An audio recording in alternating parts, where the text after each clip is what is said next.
कि अब नरेंद्र मोदी जी और भाजपा की कोई साजिश इस देश के विकास पर, इस देश के रोजगार पर, इस देश के किसान पर, इस देश के महिलाओं पर, इस देश के युवाओं पर, मजदूरों पर कोई असर नहीं पड़ेगा।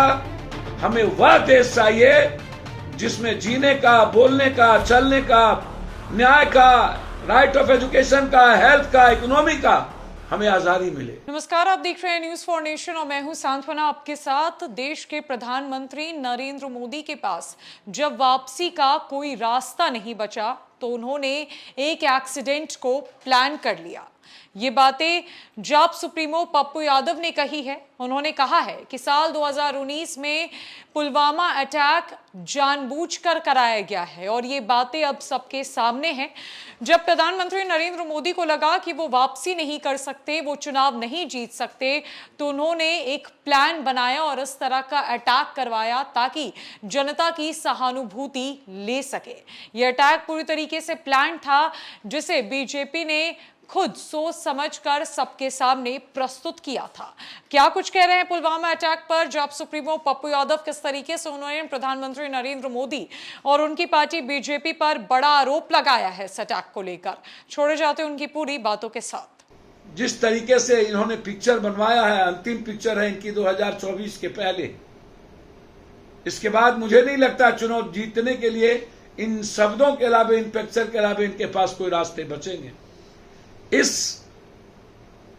को प्रस्तुत कर जिस तरीके से इसने चुनाव में ऐसी चीजों का प्रयोग किया है, चुनाव आयोग को बीजेपी पर बैन करना चाहिए, नरेंद्र मोदी जी के प्रचार पर बैन करना चाहिए।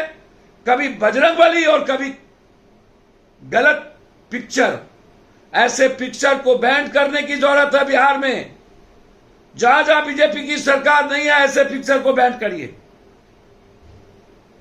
इससे आने वाले पीढ़ियों पर गलत असर पड़ता है और ये ऐसे ही गलत चीजों का सहारा लेकर सत्ता में आने का प्रयास करते हैं। मैं उम्मीद करता हूं सरकार से कि सरकार इस चीजों को बैन करे, अन्यथा विपक्षी सरकार जहां उसको बैन करे और चुनाव आयोग इसको सो मोटो नोटिस ले।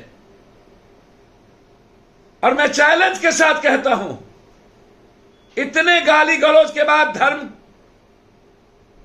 का नाम लेने के बाद यह साबित हो जाएगा इस बार कि अब नरेंद्र मोदी जी और भाजपा की कोई साजिश इस देश के विकास पर, इस देश के रोजगार पर, इस देश के किसान पर, इस देश के महिलाओं पर, इस देश के युवाओं पर, मजदूरों पर कोई असर नहीं पड़ेगा।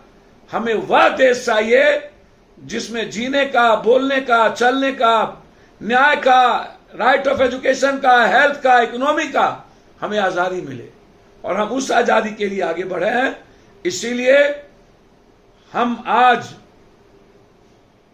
अपील करते हैं इस देश के हर अंबेडकरवादी लोगों को, हर बुद्धवादी लोगों को, हर मानवतावादी लोगों को और संविधान पर आस्था रखने वालों को कि ऐसे प्रोपेगेंडे का खिलाफ कर हम सबको सोशल मीडिया पर आवाज देना चाहिए। धन्यवाद।